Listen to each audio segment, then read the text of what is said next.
அஸ்ஸலாமு அலைக்கும் வரஹ்மத்துல்லாஹ். கெட்ட கனவு, நல்ல கனவு இவற்றை அறிவதற்கு முன்பாக கனவுகள் 3 வகைப்படும். நல்ல கனவுகள் அல்லாஹ்விடமிருந்து கிடைக்கும் நற்செய்தியாகும். மற்றொரு கனவு ஷைத்தான் புறத்திலிருந்து கவலையை ஏற்படுத்துகின்ற கனவாகும். 3வது கனவு தன் உள்ளத்திலிருந்து மனிதன் காண்கின்ற கனவாகும் என்று நபிகள் நாயகம் ஸல்லல்லாஹு அலைஹி வஸல்லம் அவர்கள் கூறினார்கள். அபூ ஹுரைரா ரலியல்லாஹு அன்ஹு அவர்கள் அறிவிக்கிறார்கள். முஸ்லிமில் பதிவு செய்யப்பட்ட ஹதீஸ். எதிர்காலத்தில் கிடைக்க உள்ள பொருட்செல்வம், பட்டம், பதவிகள் போன்றவற்றை முன்கூட்டியே கனவின் மூலம் அல்லாஹு அறிவிப்பான். இது முதல் வகை கனவு. அல்லாஹ்விடமிருந்து கிடைக்கும் நற்செய்தி என்பதன் கருத்துதான் இது. இன்னும் கவலையை ஏற்படுத்தி வணக்க வழிபாடுகளில் ஈடுபாட்டை குறைக்கும் ஷைத்தான் நடத்தும் நாடகம் இன்னொரு வகையான கனவு. 3வது கனவு நமது ஆழ் மனதில் பதிந்துள்ள எண்ணங்களும் கனவுகளாக வெளிப்படுகின்றன. இதில் மகிழ்ச்சியடையவோ கவலைப்படவோ ஒன்றுமில்லை. இதற்கு எந்த அர்த்தமும் இல்லை. இது 3வது வகையாகும். நல்ல கனவு கண்டால், நல்ல கனவை காணும்போது நாம் எவ்வாறு நடந்து கொள்ள வேண்டும் என குர்ஆனும் ஹதீஸும் நமக்கு வழிகாட்டுகிறது. சூரியனும் சந்திரனும் நட்சத்திரங்களும் தமக்கு பணிவது போல் யூசுப் நபி அவர்கள் கனவு கண்டு தமது தந்தையிடம் கூறினார்கள். அப்போது தந்தை யாக்கூப் அலைஹிஸ்ஸலாம் அவர்கள் கூறினார்கள், என் அருமை மகனே, உனது கனவை உனது சகோதரர்களுக்கு கூறாதே. அவர்கள் உனக்கு எதிராக சூழ்ச்சி செய்வார்கள்.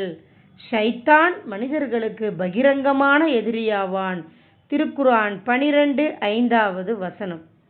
யூசுப் நபி அவர்களின் சகோதரர்கள் அவருக்கு எதிரியாக இருந்தனர் என்று யூசுப் அத்தியாயத்தில் விரிவாக விளக்கப்பட்டிருக்கிறது.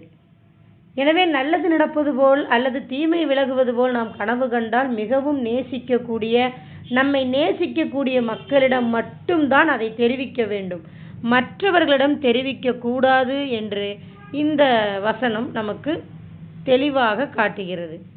நபிகள் நாயகம் ஸல்லல்லாஹு அலைஹி வஸல்லம் அவர்கள் கூறுகிறார், உங்களில் ஒருவர் தமக்கு விருப்பமான கனவை கண்டால் அது அல்லாஹுவின் புறத்திலிருந்து வந்ததுதான்.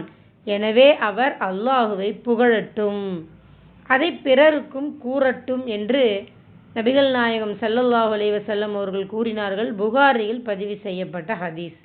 நல்ல கனவு அல்லாஹுவின் புறத்திலிருந்து வருவதாகும். எனவே விருப்பமான கனவை கண்டால் தமக்கு விருப்பமானவரை தவிர யாருக்கும் அதை தெரிவிக்க கூடாது என்று நபிகளார் குறிப்பிடுகிறார். இன்னும் நல்ல கனவு கண்டவர் அதற்காக அல்லாஹுவை புகழ வேண்டும். கெட்ட கனவுகளை கண்டால் என்ன செய்வது?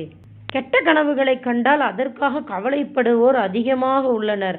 அதனால் ஏற்படும் தீங்குகளிலிருந்து விடுபடுவதற்காக ஏதேனும் பரிகாரம் உண்டா என தேடி அலைந்து நிம்மதியை இழப்பவர்களும் பலர் உள்ளனர். நபிகள் நாயகம் ஸல்லல்லாஹு அலைஹி வஸல்லம் அவர்கள் கூறுகிறார், கெட்ட கனவை நீங்கள் கண்டால், தனக்கு பிடிக்காத கனவை ஒருவர் கண்டால், அதனால் ஏற்படும் தீங்கை விட்டும் ஷைத்தானின் தீங்கை விட்டும் அல்லாஹ்விடம் அவர் பாதுகாவல் தேடட்டும். மேலும் இடதுபுறம் 3 தடவை துப்பட்டும்.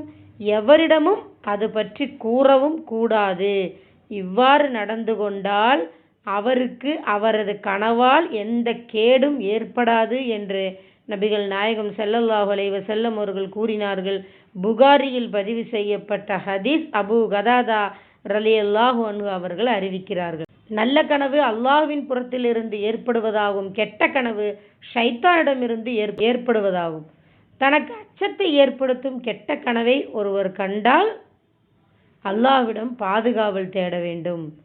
இன்னும் கெட்ட கனவை கண்டால் எழுந்து அவர் தொழட்டும். அதை மனிதர்களிடம் கூற வேண்டாம். முஸ்லிமில் பதிவு செய்யப்பட்ட ஹதீஸ். இன்னும் இறைவா, இந்த கெட்ட கனவுகளிலிருந்தும் கனவின் கேடுகளிலிருந்தும் ஷைத்தான் மூலம் ஏற்படும் தீங்கிலிருந்தும் என்னை பாதுகாப்பாயாக என கூற வேண்டும். கெட்ட கனவை வேண்டியவரிடமோ வேண்டப்படாதவரிடமோ எவரிடமும் கூறக்கூடாது.